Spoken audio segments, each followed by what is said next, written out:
Hello, everybody. Welcome back over here. Recession. Let's talk recession today.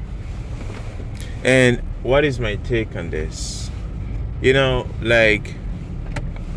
I've seen a lot of people talking about recession and inflation and all those things. One thing I'm observing is the way the central banks are manufacturing recessions. Since the day basically those institutions was created, most recession was just manufactured, right? So basically, they just expand the money supply. They just print, or maybe they just give too many loans irresponsibly. Sorry guys. Basically, 90% of the money expansion is happening in the banks. Your country has like so many banks all over the places, right?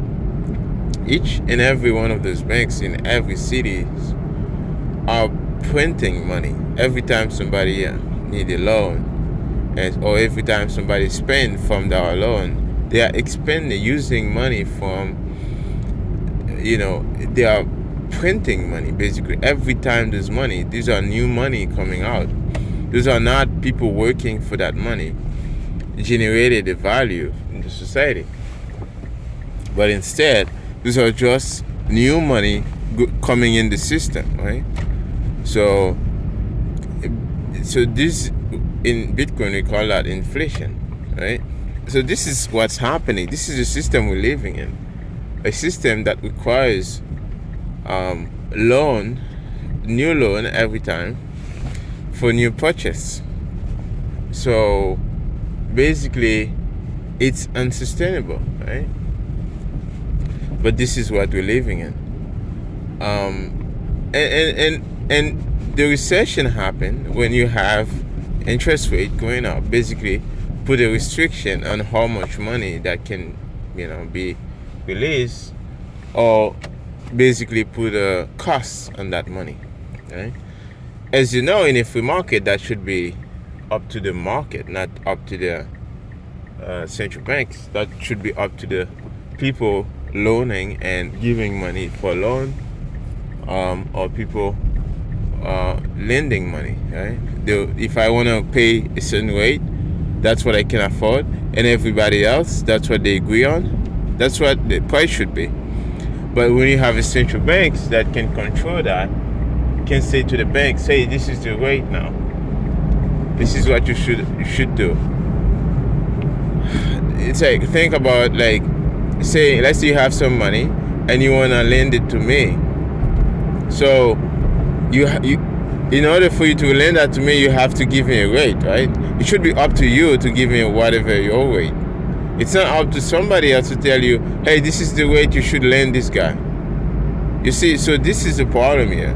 The problem is this entity, right, in getting involved into the economy all the time and mess things up, right? So they have no idea what's going on with the economy. The economy is too complex. Think about every day you wake up and everybody else in the universe or in the world making different decisions, and everything is interconnected. US is not isolated from places in Africa. They're not isolated from China, but they try to make decisions that will affect the lives of people on all of those places, assuming they understand what's going on everywhere. You can't. There's no way you can analyze that, right? Every day, every second, every millisecond, there's different decision making, right? Everybody has something else they are thinking about. So it's too complex to feel like, oh, I'm gonna put this interest rate at this level and everything will be fine. It's not gonna be fine. So this is why I think it's all a simulation. That's why when people are saying, "Oh, recession or inflation," these are all simulation. They are just man-made, right? So they are not natural, right? A recession that would be natural would be okay. People make mistake. Well, they get sanctioned by the free market, right? There's no bailout. If you fail, you fail. There's nobody to save you. Somebody can come out and buy the company, right? With somebody who was more careful about what they are doing, they would come out and buy the company, right? And then grow the company, right? So, but in the economy we live in, these things cannot happen, right? They always try to prevent the pain. So if you always try to prevent the pain, then how will you be able to sustain yourself, in the worst case scenario? So it's all a mess. So, and this is why I don't believe in all this recession nonsense that are going on out there. It's like they printed a bunch of money and they said there will be no inflation, and they realized, well, there should be inflation, because the inflation is not in the prices. Inflation is the fact that you can print money. As soon as you print money, it's inflation. There's no question. So whatever you're saying, it's not relevant, right? It's just inflation. You create inflation, you're printing money. That's what I have to know, right? I just have to check the money supply. So, and everything else, just about manipulation. They accumulate a bunch of gold, right? So the price of gold cannot go up, right? So, anyways, that's what with Bitcoin, right? Bitcoin is still small. They don't have a lot much of it. So, and the plebs out there are getting Bitcoins, right? They are accumulating Satoshis, right? So that's why I make this podcast every day, and as an illustration, to show you guys how to mine fiat and get Bitcoin. Right now, if you try to mine Bitcoin, you're gonna be at a loss, right? You can't mine Bitcoin at a profit right now. So what you do, you go out there and mine fiat and buy Bitcoin. So basically, you stay humble, you stack sats, right? So just stay humble, accumulating satoshis, and then you just do your job and do a good job, right? Always do a good job, no matter what you're doing. Make sure you do a good job, and then don't lose your job, right?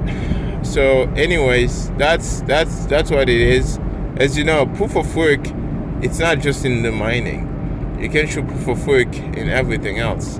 If you getting fiat money to buy Bitcoin, well, you're gonna show proof of work, right? You're gonna make sure that you was honest on what you're doing, and then make sure that you providing value to society. And when you do that, then this is basically the proof of how many hours, how long, right? How many time did you spend on doing so? Right? So this is how you provide, create wealth in your life for yourself and your family, right? So yeah, and the more you do that, and the more satoshis you can accumulate, right? And this is why Bitcoin is so fascinating, because it's a different ball game. Now you can no longer, just because you know somebody and then you're able to get free money, this proof of stake system that allow you to get free money just because you already have a lot of money. No, in order for you to get more satoshis, you have to show proof of work, right? So, and this is why they are afraid of Bitcoin, because Bitcoin prevent the stealing, right? So the Bitcoin prevent them from stealing money from us, the plebs, right? So Bitcoin force everybody to work, to be honest, to collaborate. They can no longer steal from us. So this is what it is, and this is why I'm still educating, and this is why I'm basically helping more and more people getting in and understand and enjoy the value of that. Anyways, guys, I have to get in, and I'll see you again on the next Toxic Talk. This was Pike Over. Please support this channel if I provide some value for you, and you like what I said, and you want me to keep going. Send me some sats. 1 Satoshi is enough. It's just for the love, and just like, subscribe, comment, and I'll try to answer you as soon as I can.